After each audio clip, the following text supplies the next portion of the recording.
Hi and welcome to GRVOTV, G's Reviews, Views and Opinions. It's been quite nice weather at the moment in the UK, so I've done a fair bit of flying and I've done it. I've gone and bought this, a T-Rex 700. Now, if you look at my previous videos on specifically the T-Rex 550, I said in that was all the heli for me and I didn't want for anything else, and the reason for that is because it's the biggest heli you can pretty much get with a single cell setup, and I 100% still stand by that. But with everything, there's always something better, and I just made a conscious decision that I wanted the T-Rex 700, and a lot was to do with the fact that the T-Rex 550 doesn't intimidate me in any way, and that is a big factor with these big helis, because if you're intimidated by them, you're not going to fly them particularly well. So you're better off actually stepping down to a smaller heli if you get intimidated, because this thing, once the rotor blades spin up, it is, you know, a formidable beast, but it doesn't intimidate me. I felt perfectly comfortable flying this. The very first flight, once I'd hovered it and just moved it around and it felt okay, I went inverted on the first flight, did a couple of TikToks, flips, rolls, loops, everything pretty much on the first flight, because it just inspired that level of confidence. Now luckily, setup wise, the Micro Beast, which is the system I'm running on this, was already set up, and the rest of the setup I basically copied from my T-Rex 550. This is Keo. He's come to say hello. Hello, mate.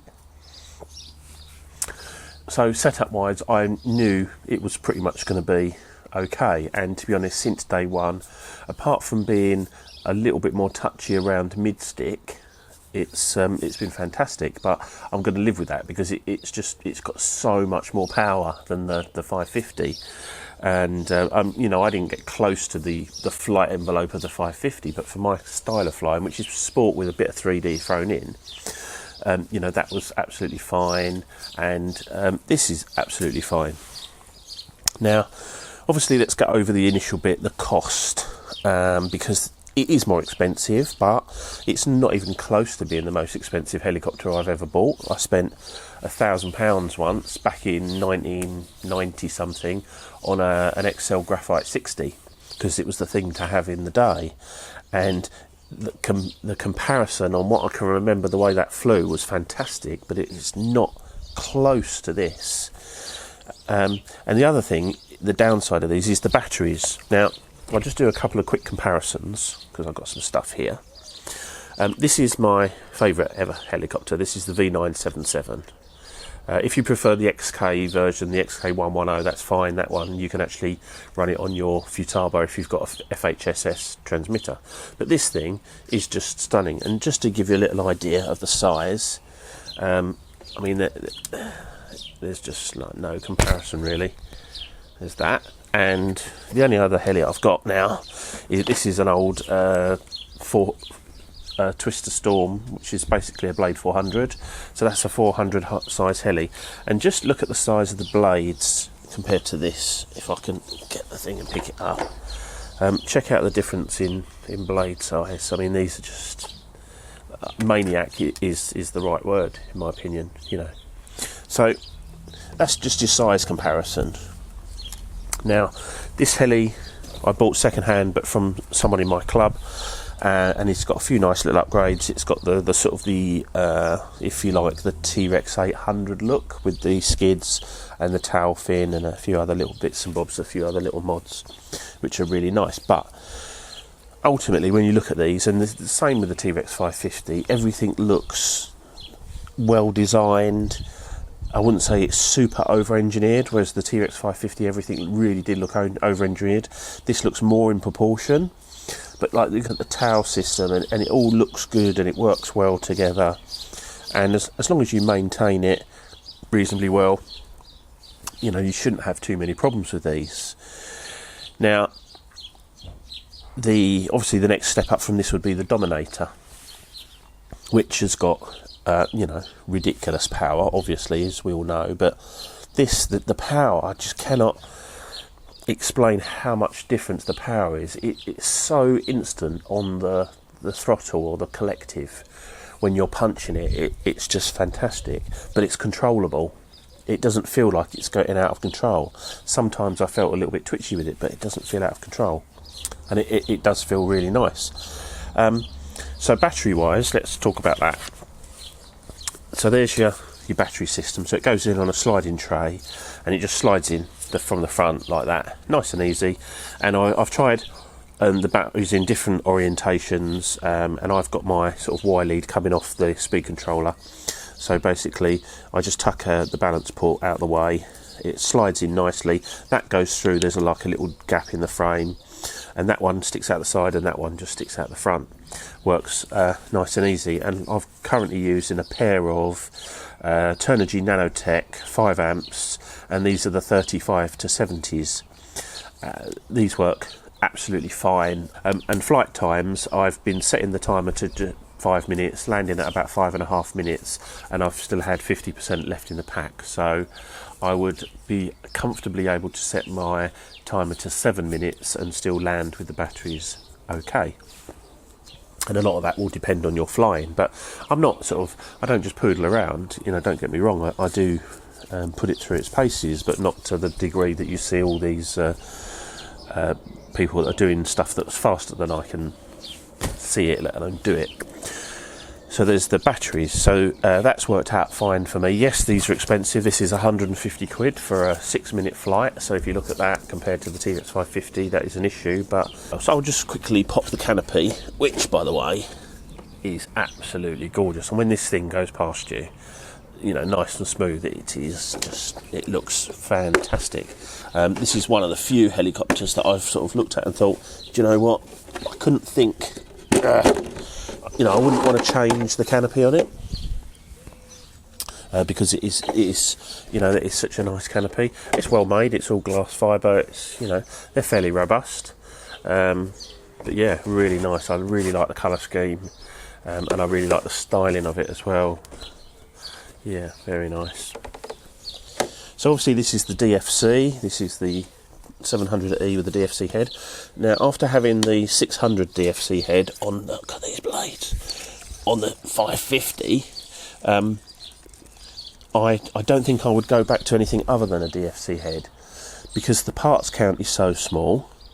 It's so easy to look at everything and see what's going on, and if there are any issues, and it's just so simple, and it keeps the head so much lower down near the body, so your profile of your helicopter. I mean, if you sat this next to a flybarred head, same size heli, I reckon you'd be sort of probably another 3 or 4 inches taller than this one, and the more compact your centre of gravity becomes, the better they fly. I mean, if you just compare it to this, it's got a flybar in it. Look at all the gubbins in here, all these levers, and it's just an absolute nightmare. And you say to someone, well, hang on, what do I change to make this happen? On here, there's so many different things. Whereas that, it's just so much more easy. And I like easy. But there you go. So there's your... Whoa. I tell you what, it's done halfway something as well. Compared to the 550, you just sling it around like, it's like a little tiny thing. But this thing, you've got some weight in it. It's all stock, so I've got the standard 615 servos, the 750 motor, 450 kV, the 120 amp Castle speed controller, and I've put a little fan on that because it's in the canopy. You're supposed to have it here, I think. But because it's inside the canopy, I put a little fan on it and it doesn't get hot. It's absolutely fine. And because that's obviously an opto, then there's a little BEC on the other side, which is a programmable BSC, so you can tell it what to give the servos with regards to voltage, so you can set it up nice and perfect. Just running a little 2-cell LiPo on the front, that goes straight into the BEC, and that also runs my fan. That's really good, works absolutely fine, get days flying out of that, no problem. Obviously I've got the Micro Beast Plus on there, which, to be honest, I haven't touched since I've got it, and that's the way I like it. So let's just show you this side. The tail servo, by the way, again, is the standard 6 whatever it is, the one that goes with the 615s, the standard align one. So that's the other side. So there you can see the BEC. My receiver's there, just a normal Futaba fast, and just a little battery checker for this, so I can just quickly check that before I fly, make sure that's okay.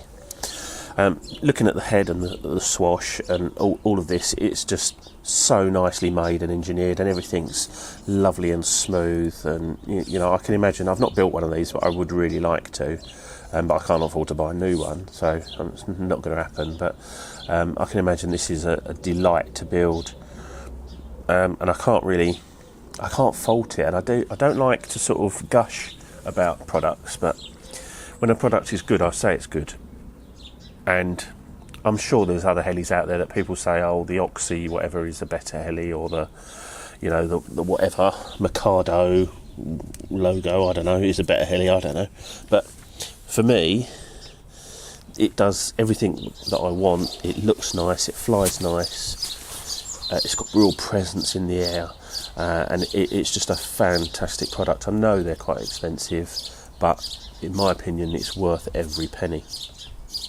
And I went all in, you know, I sold the 550 and I bought this, and that's why I say you need to make sure, if you're going to do that, that you can get over the fact that you've got a lot of money and a big heli flying around, because it is different ball game. It's not for everyone, and I know pilots which are way better than me prefer flying the smaller 550s, because they can sort of let loose a little bit more on it, and that's why quite often people with these fly 450s or 470s as well, as like a hack almost. But I haven't got that luxury. This is my hack. Where is it? Here, this little thing. That's the thing I do all my learning. You know, I learned to fly inverted on it. I'm now currently learning circuits with it, which is hilarious. So this is my little hack, cheap as chips. Great little heli. But yeah, just pop that on there just to give you. And interestingly, these two helis do virtually the same thing, which is it's bizarre, isn't it? They both fly barless. They've both got DFC heads. They've both got flight computers which sort them out.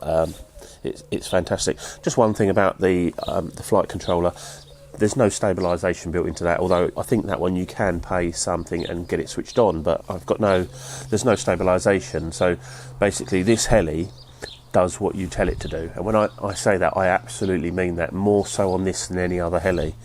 I can go from a standing hover, I can flick it into idle up 2, have it sitting in the hover, completely nail the throttle, it will go straight up vertically, the tail will not move, it just stays rock solid.